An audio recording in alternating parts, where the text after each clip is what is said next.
Right details చూద్దాం. Telangana CM Revanth Reddy hot comments చేశారు. రాజీవ్ గాంధీ విగ్రహాన్ని పెడితే తొలగిస్తామన్న కేటీఆర్ వ్యాఖ్యలకు కౌంటర్ ఇచ్చారు. అధికారం పోయినా బీఆర్ఎస్ నేతలు అహంకారంతో మాట్లాడుతున్నారని ధ్వజమెత్తారు.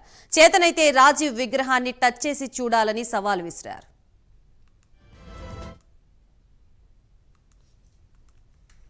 సాగునీటి ప్రాజెక్టులను కట్టి ఈ దేశాన్ని కరువు నుంచి బయటపడేసిండ్రు.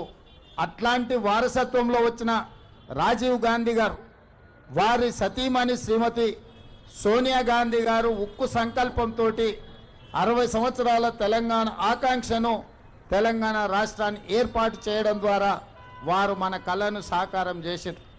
అంత గొప్ప స్ఫూర్తి ప్రదాత అయిన తెలంగాణ రాష్ట్రాన్ని ఇచ్చిన శ్రీమతి సోనియా గాంధీ గారికి భర్త, శ్రీమతి ఇందిరాగాంధీ గారికి పుత్రుడు, పండిట్ జవహర్లాల్ నెహ్రూ గారి మనమడు, ఈ దేశ ప్రధానమంత్రి రాజీవ్ గాంధీ గారి విగ్రహాన్ని సచివాలయం ముందు పెడితే కొంతమంది సన్నాసుల విగ్రహాన్ని తొలగిస్తామని ఈరోజు మాట్లాడుతున్నారు.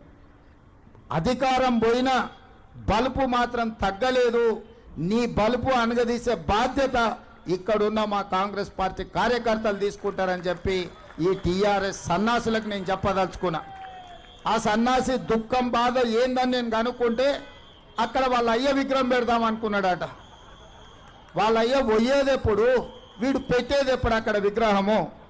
ఈ దేశానికి స్వతంత్రం తెచ్చిన కుటుంబము, ఈ దేశం కోసం 2 తరాలు ప్రాణాలు ఇచ్చిన కుటుంబము, ఈ తెలంగాణ రాష్ట్రాన్ని ఏర్పాటు చేసిన కుటుంబము సచివాలయం ముందు కోట్లాది ప్రజలకు స్ఫూర్తిగా అమరవీరుల స్తూపం పక్కన ఈ దేశం కోసం అమరుడైన శ్రీ రాజీవ్ గాంధీ గారి విగ్రహం పెట్టడం సముచితం. అంతేగాని ఉద్యమం ముసుగులో తెలంగాణ రాష్ట్రాన్ని దోసుకొని వేలాది కోట్ల రూపాయలు సంపాదించుకొని వందలాది ఎకరాల ఫామ్ హౌజులు కట్టుకొని తాగుబోతు సన్నాసుల విగ్రహం ఒకవేళ సచివాలయం ముందల పెడితే ఈ పిల్లలకు ఎవరిని ఆదర్శంగా చూపిస్తారు?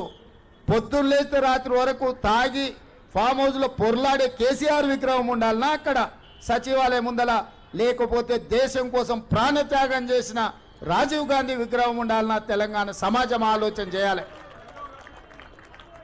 నిన్నటికి నిన్న సన్నాసి రాజీవ్ గాంధీ విగ్రహం తొలగిస్తే మేము అధికారులకు వస్తే అని అంటుండు. నేను ఒక్క మాట చెప్పదలుచుకున్నా. ఇక నాకు మంచి మాటలు రావు కానీ ఒక్క మాట అయితే చెప్పదలుచుకున్నా. ఎవడైనా శాతనైతే వచ్చి రాజీవ్ గాంధీ విగ్రహం మీద చేయి పెట్టారు బిడ్డ, చెప్పు దిగకపోతే చూస్తా నేను. సాగునీటి ప్రాజెక్టులను కట్టి